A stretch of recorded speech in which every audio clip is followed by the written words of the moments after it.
Python problem சால்விங்கில் டெய்லியும் 5 some தொடர்ந்து பார்த்துக்கிட்டு இருக்கோம். அந்த இதில் டே 3 இன்றைக்கான சம்ஸை பார்க்கலாம்.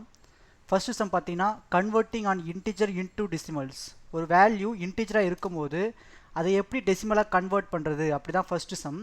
இந்த சம்முக்கு முதல்ல நம்ம இனிஷியலைசேஷன் பண்ணணும். அதாவது இம்போர்ட் டெசிமல் அப்படின்ற ஒரு வேல்யூவை நம்ம இம்போர்ட் பண்ணணும். அதுக்கப்புறம் தான் சம்மை நம்ம அப்ரோச் பண்ண முடியும். அதுக்கப்புறம் இன்டீஜர் ஈக்குவல் டு 10ன்னு வச்சுக்கலாம். இந்த இன்டீஜரை நம்ம டெசிமலாக எப்படி மாற்ற போகிறோம் அப்படி தான் இந்த சம்மை அப்ரோச் பண்ணுவாங்க. ஸோ அதுக்கப்புறம் பிரிண்ட்டில் பார்த்தீங்கன்னா டெசிமல் டாட் டெசிமல்.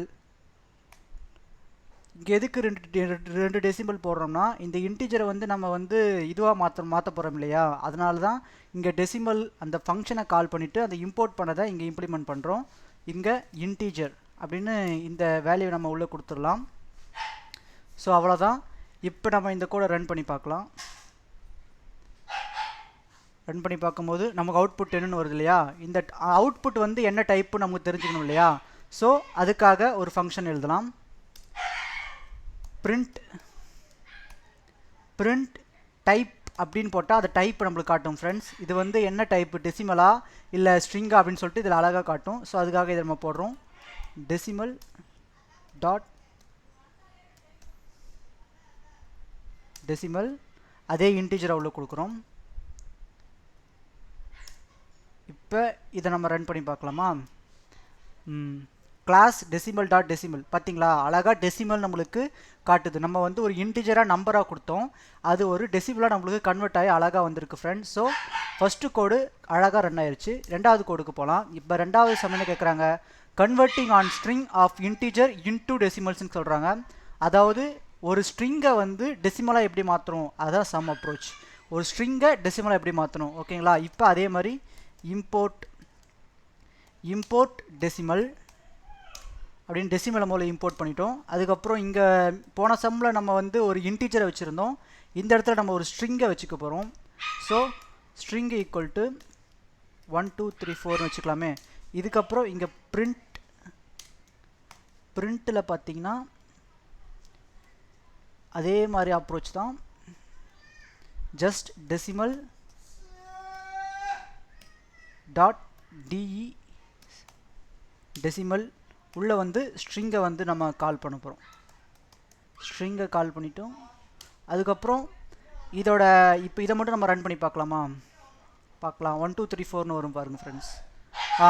1 2 3 4ன்னு இது அழகாக ஒரு டெசிமலாக வந்திருக்கு இல்லையா. இந்த டெசிமலாக வந்திருக்கிற இந்த வேல்யூ தான் நமக்கு தேவை. ஸோ அடுத்த ஸ்டெப்புக்கு போகலாம்.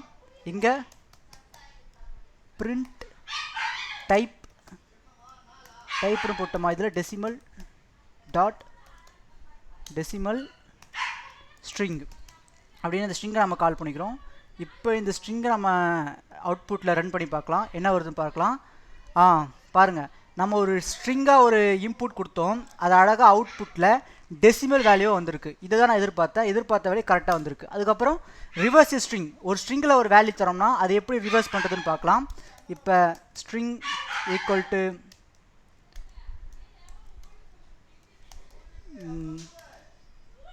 குணா விஷன் அப்படின்னு நம்ம சேனல் பேரை போடுறோம். ஸோ அப்புறம் பிரிண்ட்டில் பார்த்தீங்கன்னா ஸ்ட்ரிங்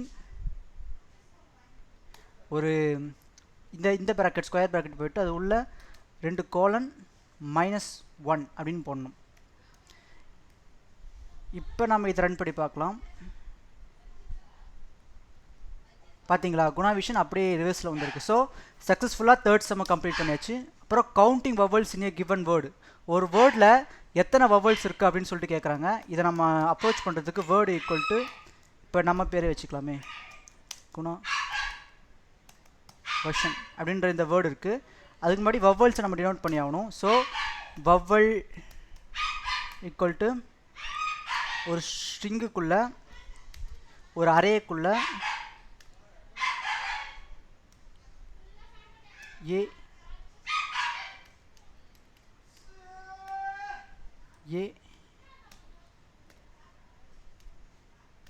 இ ஐ ஓ